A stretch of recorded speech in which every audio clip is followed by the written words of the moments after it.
यही हम गलती करते आ रहे हैं, यही हम गलती करते चले आ रहे हैं। काफ़ी समय से हमने खाने का ना प्रचलन चेंज कर दिया कि जो दवाई आप ले रहे हो वो कंट्रोल भी नहीं कर पा रही। उसको कंट्रोल करना, मेंटेन करना तो एक चीज़ है, वो भी नहीं हो रहा। तभी तो वो बढ़ती चली जा रही है, तभी तो वो डायलिसिस पे जा रहे हैं, तभी तो पेशेंट इंसुलिन पे आ जाते हैं सीधा।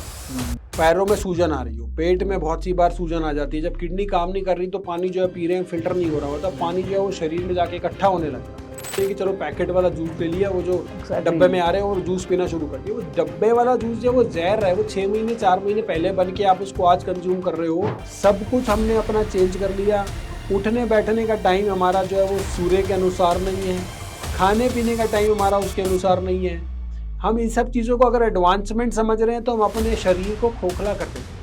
पहले हम इंडियन टॉयलेट का प्रयोग किया करते थे, आज के समय में वेस्टर्न टॉयलेट का प्रयोग, जिस वजह से बीमारियां जो है वो बढ़ती चली। छोटी छोटी चीज़ें जो हमने चेंज करी है ना, उसके दीर्घकालिक लंबे समय में दुष्परिणाम होते हैं। उससे तो बढ़िया कुछ पॉसिबल ही नहीं है। आपको बाहर की किडनी, अपनी किडनी कट करके दूसरी किडनी लगा रहे हैं और वो आपकी जो है इम्प्रूव करे, उससे बेटर है आपकी अपनी किडनी जो है वो स्वस्थ हो जाए। आयुर्वेदा कितना सक्षम है किडनी प्रॉब्लम्स को ठीक करने में, और उनको ये नहीं पता कि डॉक्टर ने उनको बोला फ्रेश जूस लाने के लिए और वो लोग न्यूट्रिशन के नाम पे पैक जूसेस लेके जा रहे हैं। ऐसे ही डायबिटीज़ का है, डायबिटीज़ हुआ, उसके बाद इंसुलिन हुआ, इंसुलिन के बाद धीरे धीरे इंसुलिन की डोजेस बढ़ती गई और फिर डायबिटीज़ के कॉम्प्लिकेशन आ गए।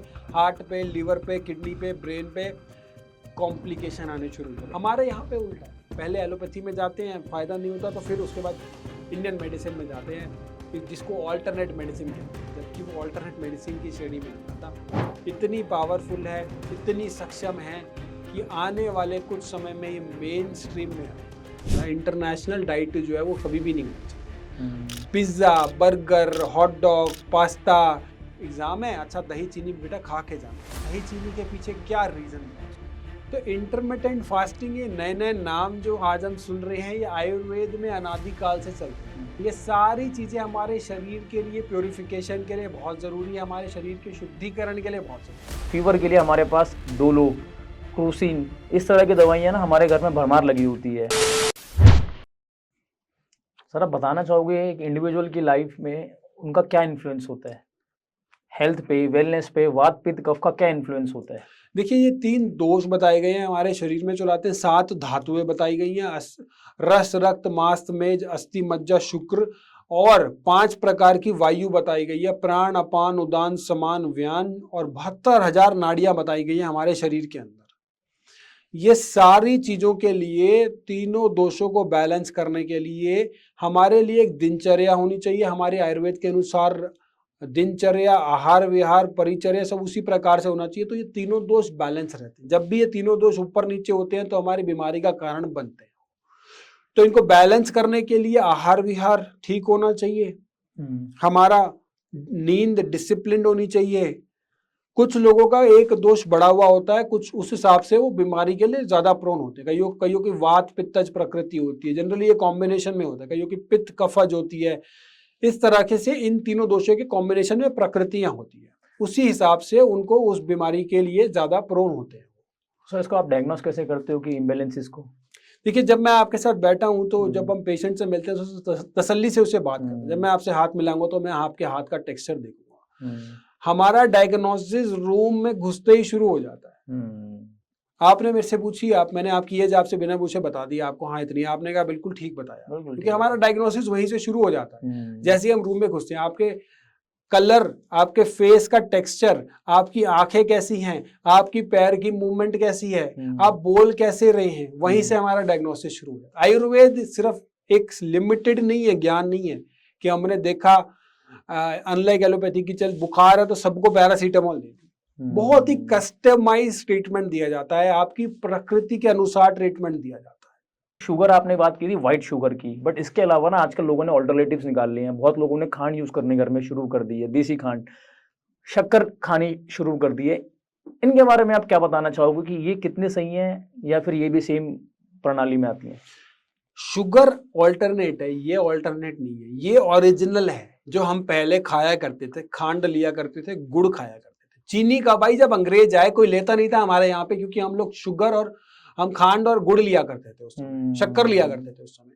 अब उन्होंने देखा कि ये चीनी जो बेचनी है कैसे बेची जाए, फ्री में दो, इंडियंस को, भारतीयों को फ्री में बांटो। कुछ चीज फ्री में बांटी जाती है तो लोग उसके आदी हो जाते हैं, यूज्ड टू हो जाते हैं, फ्री में तो अब जहर भी ले लेते हैं।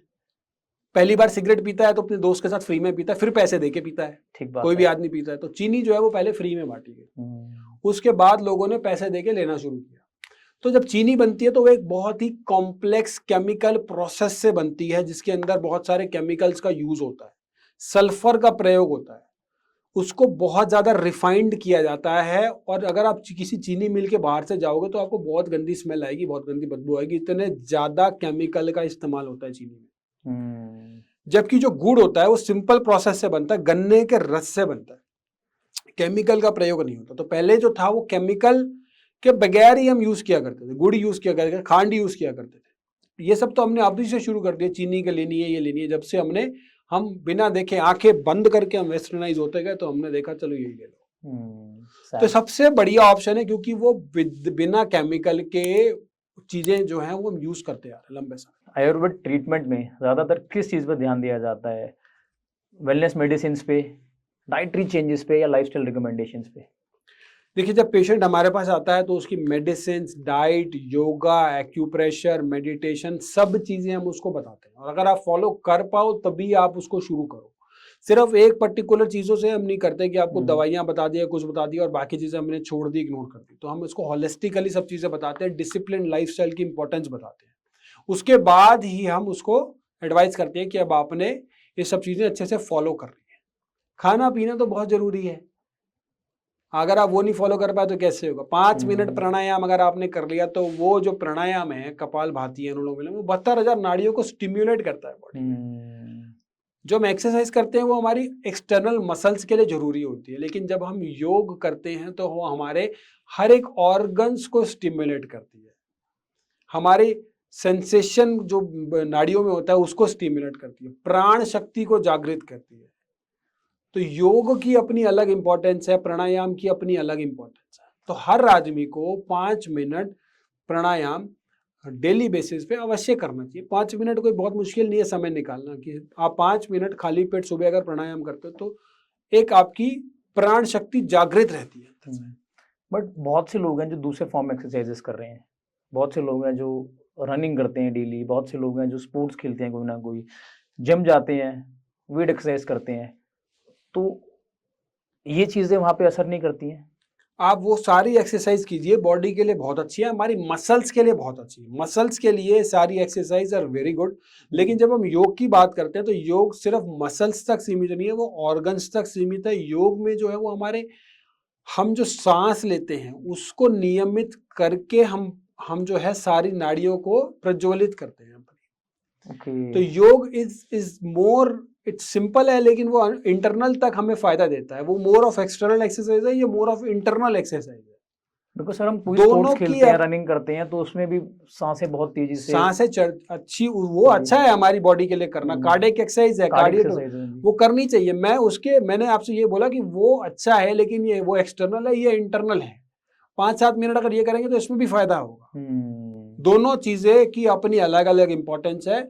इसका मतलब ये अच्छा नहीं कि ये नहीं करना या वो करना है, वो तो करना ही है, लेकिन 5-7 मिनट आप ये भी करोगे तो इससे भी बहुत अच्छे आपको रिजल्ट्स मिलेंगे, क्योंकि आपके ऑर्गन्स के लिए अच्छा है। योग को आप सबको अपनी लाइफ में हिस्सा बना लेना चाहिए, अगर नहीं है तो। हाँ, अब तो क्या है ना कि योग का आपने देखा कि चलन जो है पूरे वर्ल्ड वाइड हो गया है। हमारे देश से 5,000 योगा टीचर हर साल जो है वो वेस्ट में जाते हैं योग सिखाने। इतने ज्यादा बड़े स्केल पर योग जो है वो वेस्टर्न कंट्रीज में पॉपुलर होता चला जा रहा है, नो डाउट, इतने बड़े स्केल पे। और हमें क्या होता है कि जब वो लोग करना शुरू करते हैं तब हमें अपनी चीज की इंपॉर्टेंस होती है, इसलिए हम लोग भी वो सब करना हम काफी हद तक शुरू हो गए। महर्षि पतंजलि ने योग के जो जनक बताए गए हैं वो उन्होंने आज से 10,000 साल पहले, 5,000 साल पहले ये सब बता दिया था कि हमें ये क्रियाएं करनी है। मॉडर्न साइंस आज उसको अपने तरीकों से प्रूव करता आ रहा है। कितने बड़े बड़े योगी हुए हैं जिन्होंने अपनी प्राण शक्ति को प्रूव किया और मेडिकल साइंस को नेगेटिव उस समय गलत प्रूफ कर दिया। क्लिनिकली डेड हो गए योग के द्वारा और फिर दोबारा से अपनी प्राण शक्ति को जागृत कर दिया। ऐसे बड़े बड़े योगी हैं। डॉक्टर साहब क्या करते हैं अपने आप को फिट रखने के लिए? देखिए, सारी चीजें जो मैं आपको बता रहा हूँ ये सारी चीजें मैं डेली बेसिस पे करता हूँ, और योग भी मेरी डेली लाइफ में इंक्लूडेड रहता है। जब भी सुबह उठें तो ऊपर वाले का, भगवान का शुक्राना जरूर कीजिए। और क्योंकि देखिए हम जब ये करते हैं ना तो हम हमारा सारा ध्यान उस पर आ जाता है कि हमारी जिंदगी में आज हमारे पास क्या है और क्या नहीं है, उससे हमारा ध्यान हट जाता है, क्या खो दिया उससे ध्यान हट जाता है। जब हम सुबह 2-5 मिनट ऊपर वाले का, अपने इष्ट देवता का शुक्रिया करते हैं तो हमारे को डिप्रेशन में जाने के चांसेस बहुत कम हो जाते हैं, पार्किंसन की संभावना घट जाती है, डिमेंशिया की संभावना घट जाती है। सुबह उठ के सबसे पहले ऊपर वाले का शुक्राना। बहुत से लोग कहेंगे क्या करें, क्या मेरे पास तो कुछ है नहीं, क्यों मैं शुक्राना करूं। आज के लोग यही सोचते हैं ना, यूथ यही सोचता है कि मैं why should I do this, they need a reason for that. So the most important reason is that there are around 2.5 lakh people who haven't seen the next day. 2.5 lakh लोगों ने वो सुबह नहीं देखी, तो आप उनमें से हो जिन्होंने वो सुबह देखी। आपने रात का भोजन खाया, मेरे ख्याल 30 से 40% पूरे देश की, पूरे दुनिया की आबादी में शायद उनको 2-3 समय का भोजन भी नहीं मिल पाया होगा। आपके हाथ में एक फोन है, स्मार्टफोन, जिससे आप वीडियो देख पा रहे हो, बहुत से लोगों के हाथ में वो भी नहीं होगा। तो ये मुझे लगता है कि अगर हम देखने लगे तो आज हमारे पास क्या है, तो हमारा ध्यान, हमारी सब चीजें जो है वो उसी हिसाब से चलने लग जाती है। ग्रैटिट्यूड बहुत जरूरी है। Gratitude is very important. उसके बाद जब उठते हैं तो हमें देखना है कि हम हमेशा उठे तो राइट साइड करवट लेके उठे, लेफ्ट साइड करवट लेके ना उठे। जब हम सो रहे होते हैं ना तो हमारा जो ब्लड प्रेशर है वो एक तरीके से रिलैक्स होता है, पल्स, हार्ट, सब चीजें रिलैक्स मोड में होती है और हड़बड़ी से उठ जाते हैं बहुत से लोग।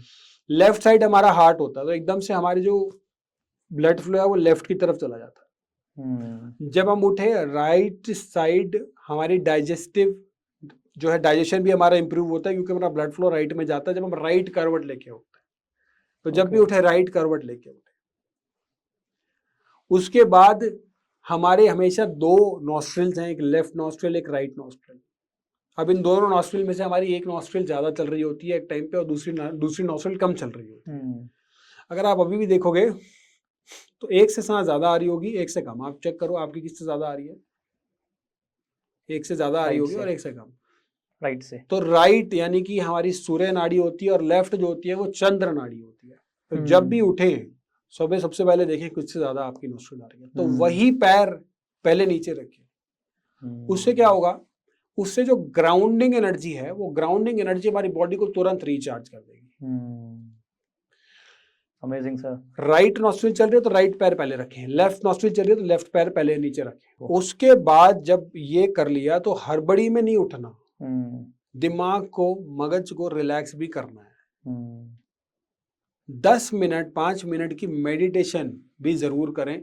उस मेडिटेशन के कारण आप पूरे दिन जो है वो आपका शार्पली जाता है। जिस तरीके से वो कुल्हाड़ी को शार्प किया जाता है ना, ये पूरे दिन के लिए मेडिटेशन उसी तरीके से हमारी बॉडी पे काम करती है। तो 5 मिनट की मेडिटेशन जो है वो हमारे शरीर के लिए पूरे दिन के लिए अच्छी रहती है। दिमाग बड़ा शार्प। मेडिटेशन करने के बहुत तरीके हैं, आप कोई सरल तरीका बताना चाहो हमारे लिसनर्स को, जो जिसको वो फॉलो करें तो उनकी लाइफ में कुछ बदलाव है? देखो मेडिटेशन ना बहुत से लोग समझते नहीं है क्या है क्या नहीं है। अगर सिंपल सी चीज मैं आपको बताता हूँ, मेडिटेशन जिसको नहीं भी समझ आती है, अपनी सांस के ऊपर ध्यान लगाओ।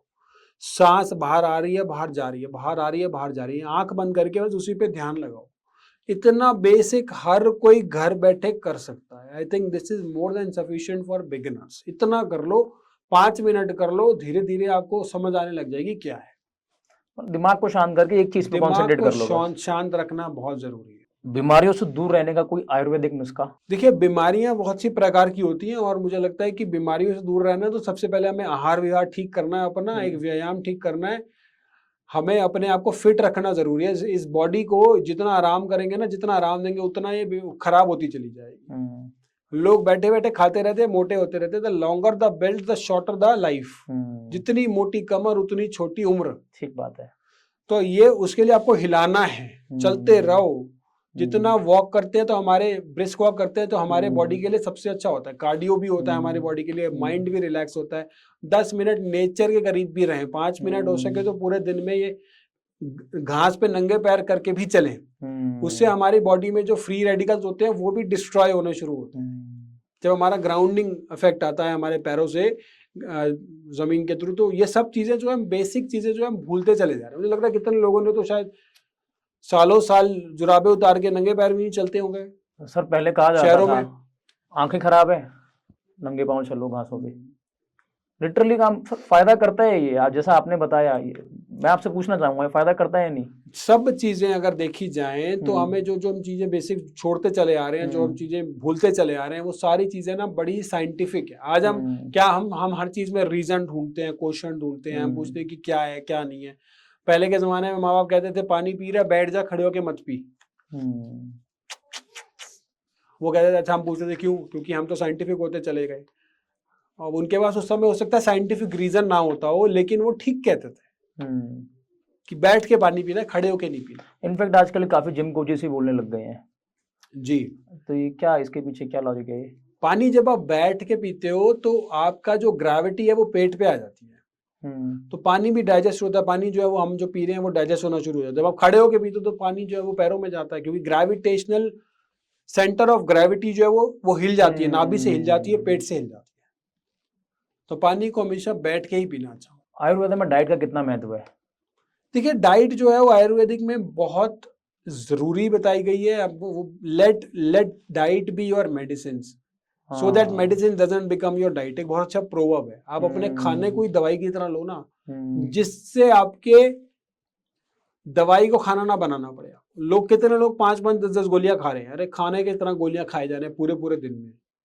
आप खाना ही अगर ऐसा ले लो कि आपको दवाई की जरूरत ही ना पड़े। खाने का आपने रूटीन सेट कर लिया, आपने बताया कि आपने 9 घंटे की विंडो में अगर खा लिया, उसके बाद आपने खाना कितना खाना है वो भी बहुत जरूरी है। स्टमक को 4 पार्ट में डिवाइड करना है, 2 पार्ट खाने के होगा, 1 पार्ट पानी का होगा, 1 पार्ट आपने खाली रखा। अगर इतना आपने कंट्रोल कर लिया तो आपके दोष जो है वो सारे के सारे बैलेंस हो गए।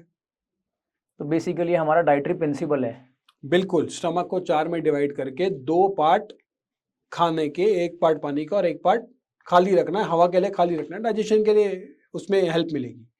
तो ये छोटी छोटी चीजें अगर हम करने लग जाए, पानी पीने का सही तरीका, खाना खाने का सही तरीका। खाना हम खाते हैं बहुत सारे अनाज को मिक्स करके खा लेते हैं, चावल भी खा रहे हैं, रोटी भी खा रहे हैं, गेहूं भी खा रहे हैं, दुनिया भर की चीजें हमने मिक्स करके खा ली।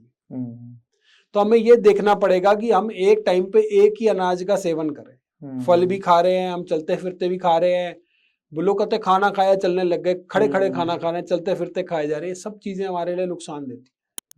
तसल्ली से, शांति से बैठ के आराम से खाना खाया जाए तो हमारे शरीर को लगता है और 7 धातुओं के निर्माण करने में हमें मदद भी। और एक टाइम पे एक तरह की चीज खाएं, एक टाइम पे एक तरह का अनाज खाएं। पहले हम लोग बहुत सारे तरह के अनाज खाया करते थे, बहुत सारे तरह का हम आटा खाया करते थे, बाजरे का, कुट्टू का, मक्की का। आज हम सिर्फ गेहूं ही खाते हैं।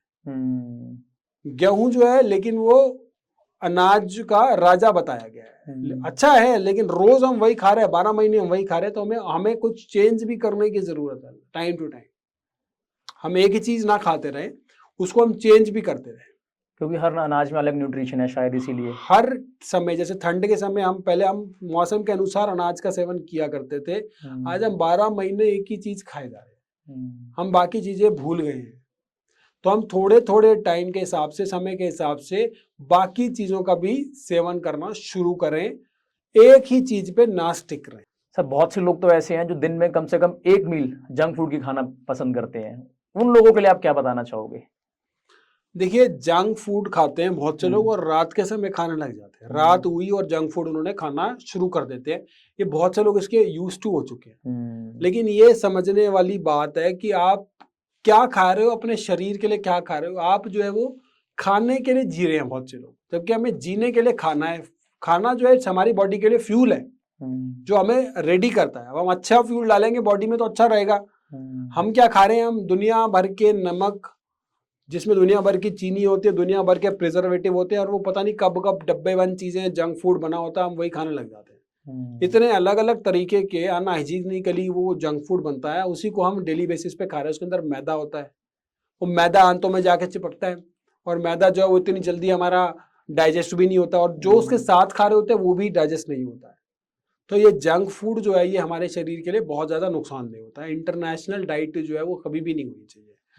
Pizza, burger, hot dog, pasta, ये सब चीजें हम खा रहे हैं। कोई पास्ता मेरे से पूछ रहा था, खाने में तो बहुत टेस्टी होता है, मैंने कहा मुझे भी बहुत टेस्टी लगा, लेकिन मैंने जब देखा कि पास्ता में दूध और नमक का प्रयोग हो रहा है, दूध भी डल रहा है, नमक भी डल रहा है, विरुद्ध आहार है। दूध में कभी नमक डाल के लेना ही नहीं चाहिए, जहर बनेगा ही बनेगा शरीर में जाके।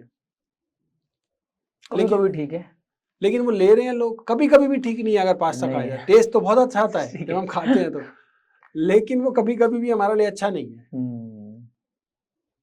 ये हमें देखना पड़ेगा कि डाइट जो होनी चाहिए ना, वो कभी भी हमारी इंटरनेशनल नहीं होनी चाहिए। हमारे लिए ये सब चीज़ें नहीं होनी चाहिए, हमारे लिए नेशनल डाइट जो है वो भी नहीं होनी चाहिए।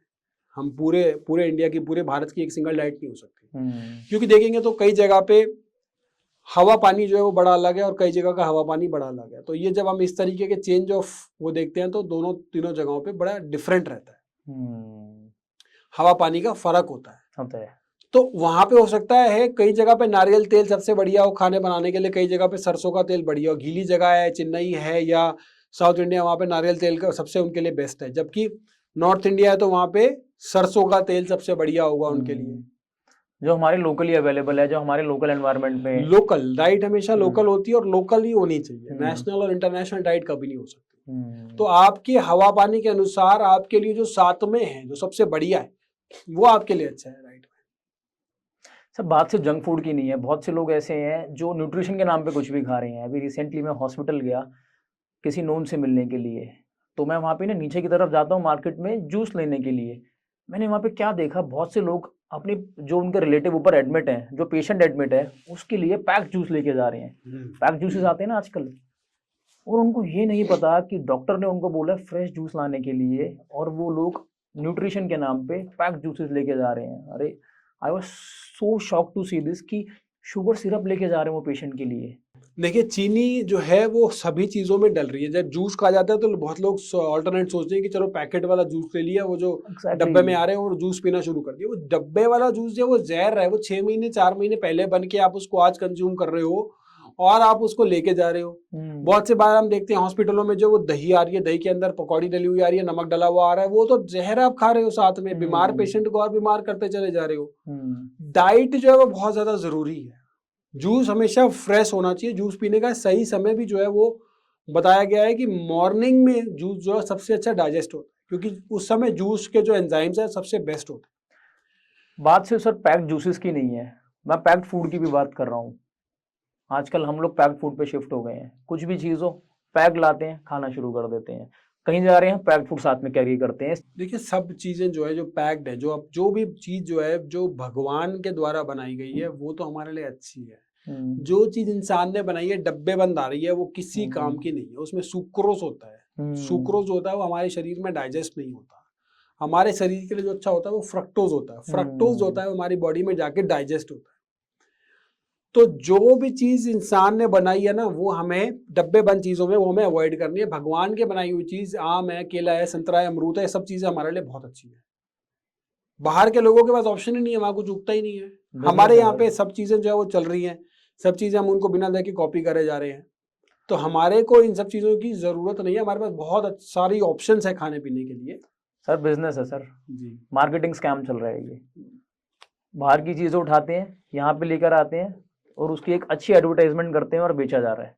बात की जाए अगर जिम फ्रीक्स की, आजकल जिम में जाते हैं, 2 महीने होते नहीं एक्सरसाइज करते हुए, चलो यार वे प्रोटीन्स लेना शुरू कर देते हैं। जो आपके जिम कोच होते हैं वो वे प्रोटीन्स देना शुरू कर देते हैं।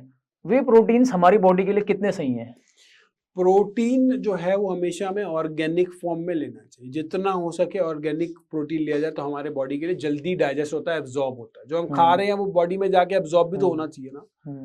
उसी तरीके से जब हम एनिमल प्रोटीन लेते हैं, प्लांट प्रोटीन सबसे बेस्ट है। प्लांट प्रोटीन हमारी बॉडी में सबसे जल्दी या सबसे ज्यादा एब्जॉर्ब होता है। एनिमल प्रोटीन में क्या होता है, एसिड ओवरलोड होता है, एसिड बहुत ज्यादा होता है उसके अंदर।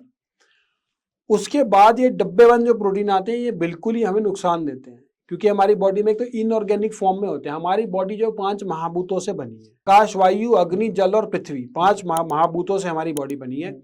जो इन 5 महाभूतों से बन के आ रहा है वो हमारी बॉडी में जल्दी एब्जॉर्ब होगा, हमारी बॉडी के लिए धातुओं का निर्माण करेगा, हमारे को फायदा देगा। बट ये जो इनऑर्गेनिक केमिकल वाली हम डब्बे और प्रोटीन खा रहे हैं, हमारी शरीर के लिए बहुत ज्यादा नुकसान देते हैं। कई बार इन प्रोटीन में जिम जो अनस्किल्ड जिम ट्रेनर्स होते हैं, अनप्रोफेशनल होते हैं, वो क्या करते हैं, उन्हें पता भी नहीं होता कि कई बार इन प्रोटीन में स्टीरॉयड भी मिले हुए होते हैं। और वहां पे वो जिम ट्रेनर्स जो है वो कहते हैं कि आप ये लेना शुरू करो, अनजाने में वो देते हैं, और कई बार अनजाने में जो है वो लोग लेते हैं और देखा ही जाता है एकदम से बॉडी बन जाती है, मसल डेवलप हो जाती है। जिम वो स्टीरॉयड लेते हैं, समझ लेना कुछ गड़बड़ है।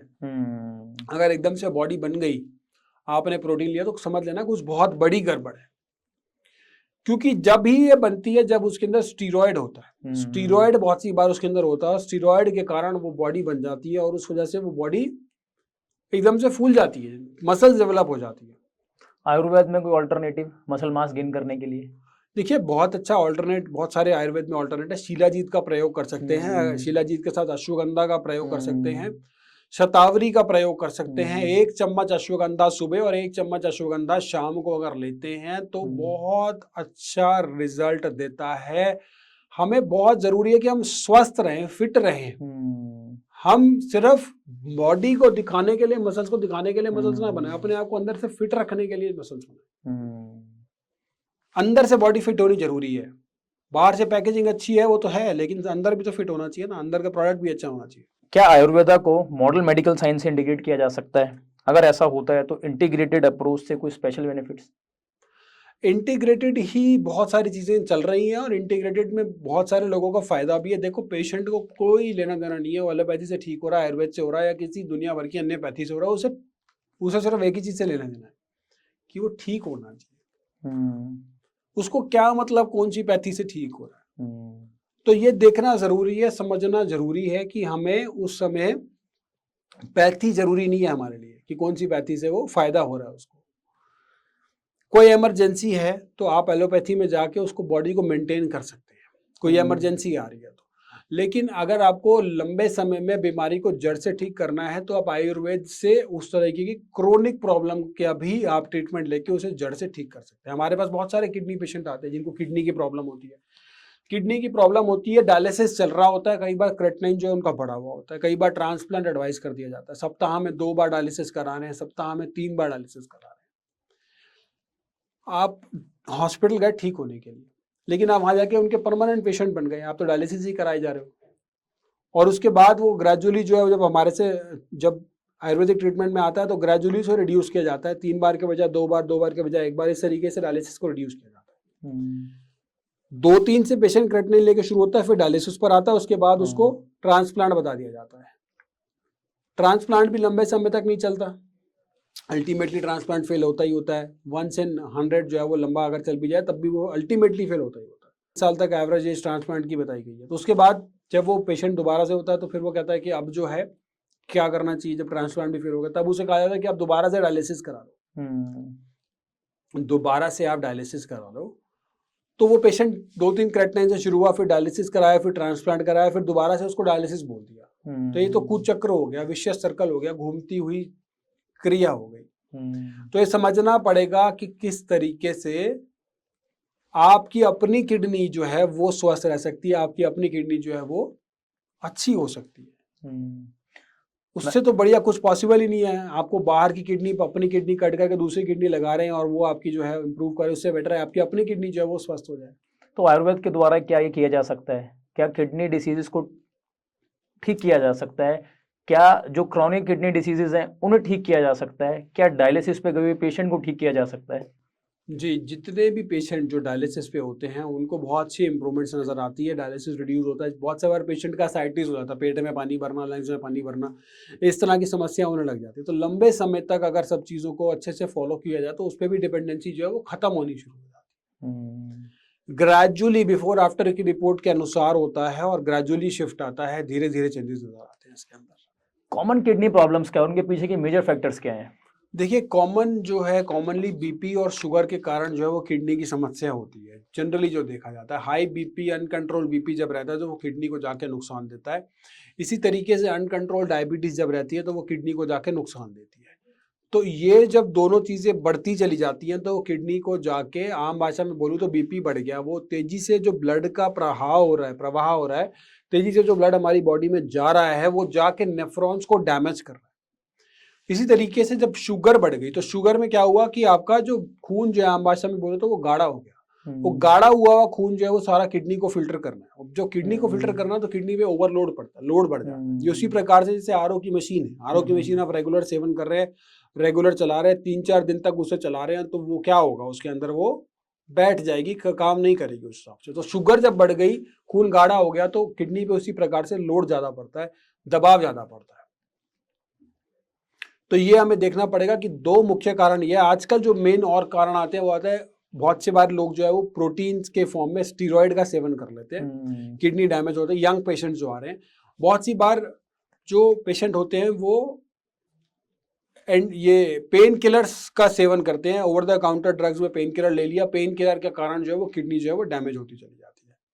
लाइफस्टाइल इम्बैलेंसेस से भी किडनी में प्रॉब्लम्स आती हैं? हाँ बिल्कुल, देखिए स्लीप पैटर्न, हमारी जो सर्केडियम रिदम है, सोने उठने का जो समय है, वो सब जो है हमारा प्रॉपर होना चाहिए, बहुत ज़्यादा ज़रूरी है। हमारे लिए खाने पीने का समय निर्धारित होना चाहिए। बहुत सी बार क्या होता है, दूध इतना एडल्ट्रेटेड आ रहा है कि दूध में यूरिया मिला हुआ आता है और यूरिया ही हम वो सेवन कर रहे हैं और यूरिया उस वजह से बढ़ जाता है, किडनी को नुकसान देता है। खाने पीने की सब्जियां जो इंजेक्शन द्वारा जो है, हार्मोन्स द्वारा जो है बड़ी की जाती हैं, जिससे उनका वेट बढ़ जाए। नॉन वेज खाते हैं, नॉन वेज में इंजेक्शन लगाया जाता है दुनिया भर के एंटीबायोटिक, जिससे मांस बढ़ जाए।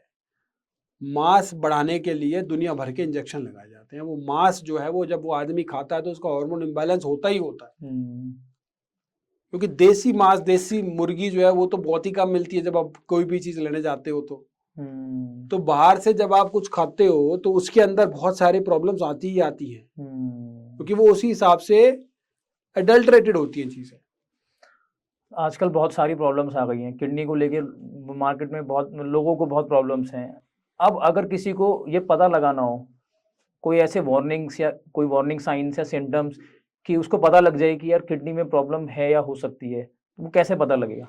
देखिए, अगर पेट में किसी को पैरों में सूजन आ रही हो, पेट में बहुत सी बार सूजन आ जाती है, जब किडनी काम नहीं कर रही तो पानी जो है पी रहे हैं, फिल्टर नहीं हो रहा होता, पानी जो है वो शरीर में जाके इकट्ठा होने लग जाता है। पैरों में सूजन आना, पेट में सूजन आना, कई बार आंखों के नीचे पफीनेस हो जाती है, उसके अंदर सूजन आने लग जाती है।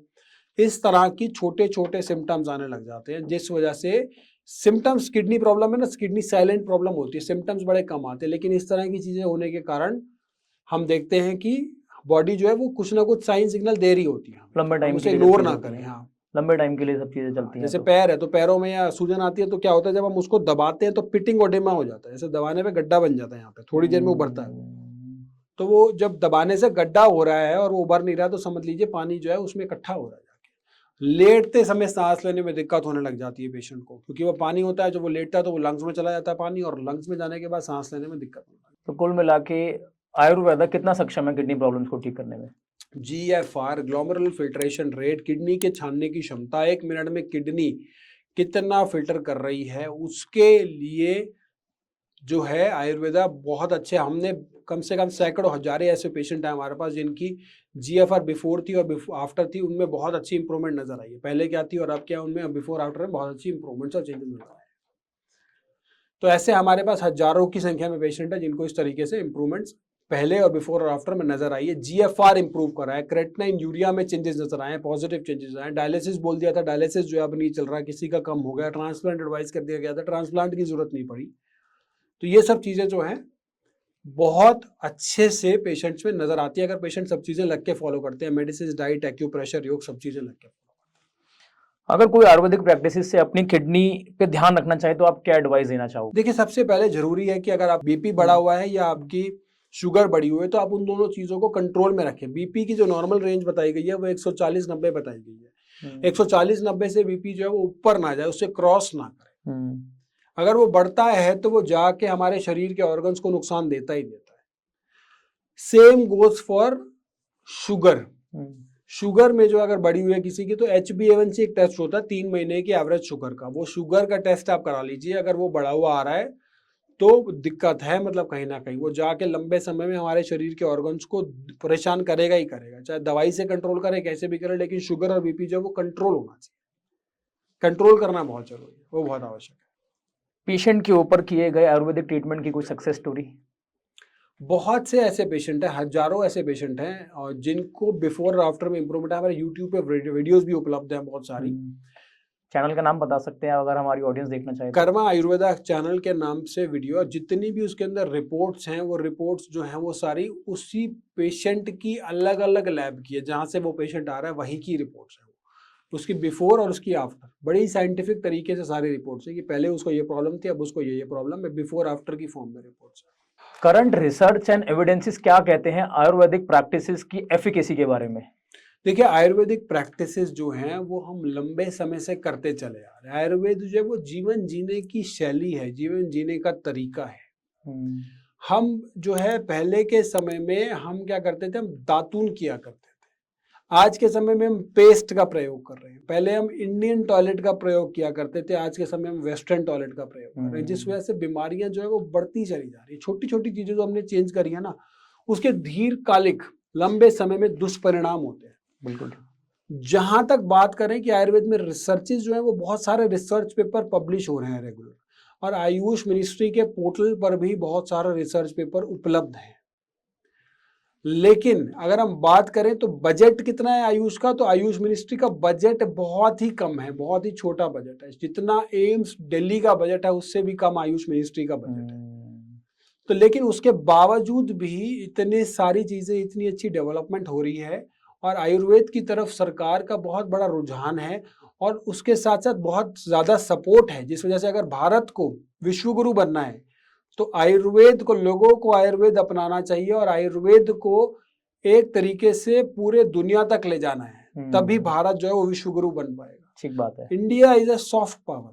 आज योगा जो है वो पूरे देश विदेशों में लोग कर रहे हैं, उसी तरीके से आयुर्वेद का प्रचलन भी पूरी दुनिया में हर देश विदेशों में जाएगा, तो भारत को विश्वगुरु बनने से कोई नहीं रोक सकता। आज आपके पेशेंट्स दुनिया में हर जगह हैं, यूएस, यूएई, ऐसे कई कंट्रीज में आपके पेशेंट्स हैं, तो आपने क्या क्या चैलेंजेस फेस किए हैं इन प्रीडोमिनेंटली वेस्टर्न मेडिकल वर्ल्ड में आयुर्वेदा को प्रमोट करते वक्त? देखिए, आयुर्वेदा जो है ना वो अभी भी वेस्ट में एक प्रकार से, क्योंकि इनको मेन स्ट्रीम पैथी नहीं समझा जाता, ऑल्टरनेट समझा जाता, लोगों को समझाना, वहाँ के अनुसार जो है चीज़ों को करना एक बहुत चैलेंजिंग रहता है। लेकिन दूसरी तरफ लोगों का रुझान जो है वो आयुर्वेद में बहुत ज़्यादा है, नेचुरल ट्रीटमेंट में बहुत ज़्यादा है, चाहे वो कोई भी कंट्री हो। लोग आना चाहते हैं, लेकिन हर्डल्स इतने सारे हैं कि उनको मिलाने में बहुत प्रॉब्लम आती है।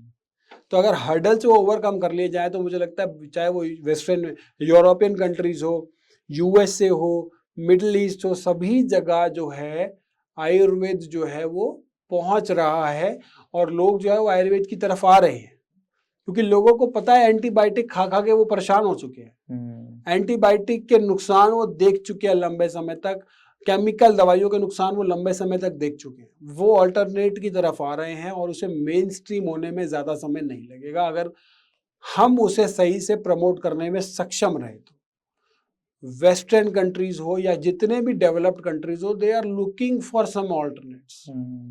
अगले 10 साल में आप आयुर्वेद को कहाँ देख रहे हैं? आयुर्वेद जो है मुझे लगता है जिस प्रकार से पूरी सरकार जिस तरह से प्रमोशन कर रही है, बहुत सारी नई नई डेवलपमेंट्स हो रही हैं आयुर्वेद में, इंश्योरेंस पॉलिसीज में आयुर्वेद एक्सेप्ट हो रहा है, गवर्नमेंट की तरफ से बहुत ज़्यादा पुश हो रहा है, तो मुझे लगता है आयुर्वेद को जो है अगले 10 सालों में मेन स्ट्रीम पैथी की तरह देख रहे हैं, instead of an alternate pathy. कि लोग बीमार हो रहे हैं तो पहले आयुर्वेद की तरफ जा रहे हैं। अभी क्या होता है, लोग बीमार हो रहे हैं पहले एलोपैथी जाते हैं, एलोपैथी से फिर आयुर्वेद की तरफ आते हैं, लेकिन अगले 10 सालों में ये विपरीत हो जाएगा। लोग पहले आयुर्वेद की तरफ जाएंगे, जब उन्हें सोल्यूशन अगर नहीं मिलेगा तब वो एलोपैथी की तरफ जाएंगे, केमिकल दवाइयों की तरफ जाएंगे। लोग इतने सक्षम हो रहे हैं, लोग इतने समझदार हो रहे हैं कि उनके लिए क्या अच्छा है क्या अच्छा नहीं है वो समझ पा रहे हैं। कर्मा आयुर्वेदा की क्या यूनिकनेस है, बाकियों से अलग कैसे है? देखिए, हम जो है, हम जितने भी मेडिसिन पेशेंट्स को देते हैं वो हम अपनी खुद ही मैन्युफैक्चर करते हैं। हम कोई भी दवाई बाहर से नहीं लेते, जिस वजह से हमारी जो एफिकेसी होती है मेडिसिन की वो हम नेक्स्ट लेवल पे आ जाती है। जब हम बाहर से मेडिसिन लेते हैं तो उसमें हो सकता है कुछ ऊपर नीचे हो, लेकिन जब हम अपनी बना रहे हैं, अपने पेशेंट्स के लिए बना रहे हैं और वो पेशेंट्स को दे रहे हैं, तो हमारे जितने भी हॉस्पिटल हैं, जितने भी क्लिनिक्स हैं इंडिया के मेजर कैपिटल मेजर मेट्रोज में, सभी जगह पे हमारी ही मेडिसिन जाती है। हमारे हॉस्पिटल दिल्ली में, गुड़गांव में, सभी मेजर कैपिटल मेट्रोज में क्लिनिक और हॉस्पिटल है। वहाँ पे जब हम अपनी दवाइयाँ देते हैं तो उसके रिजल्ट हम अलग देखते हैं। जब हम बाहर से मार्केट की दवाइयाँ ली हुई देते हैं तब अलग रिजल्ट देखते हैं। तब हमने इसी चैलेंज को फेस करते हुए हमने अपने पेशेंट्स के लिए अपनी ही फार्मेसी स्टार्ट करी और ये हमें औरों से बहुत ज़्यादा यूनिक भी बना दी। तो आपकी दवाइयाँ ऑल ओवर द ग्लोब उपलब्ध हैं? जी बिल्कुल, हम ऑल ओवर द ग्लोब जो है मेडिसिन हमारी जाती है। आपने ना एक जिक्र किया था कि आयुर्वेदा से आप पार्किंसन जैसी बीमारियों को भी ठीक कर सकते हैं। यहाँ पे थोड़ा-सा मैं इसलिए पूछना चाहूँगा, दोबारा से उस क्वेश्चन पे जाऊँगा। मेरी मम्मी को SCA1-2 है। इसके अंदर बेसिकली क्या होता है कि उनको पार्किंसन टाइप डिसीज़ ही है, जिसके अंदर उनकी बॉडी में कपकपाहट शुरू हो जाती है और ब्रेन सेल डिप्लीट होने लग जाते हैं और इस तरह की ना मतलब स्लोनेस आने लग जाती है बॉडी में विद टाइम। तो इस तरह की बीमारी को भी क्या ठीक किया जा सकता है आयुर्वेदा के थ्रू? देखिए आयुर्वेद जो है ना उसमें पंचकर्म एक ऐसी टेक्निक है, एक ऐसी थेरेपी है जिसके अंदर हम जो है बॉडी में मेडिकेटेड ऑयल्स का प्रयोग करते हैं। शिरोधारा आपने सुना होगा, शिरोवस्ती सुनी होगी।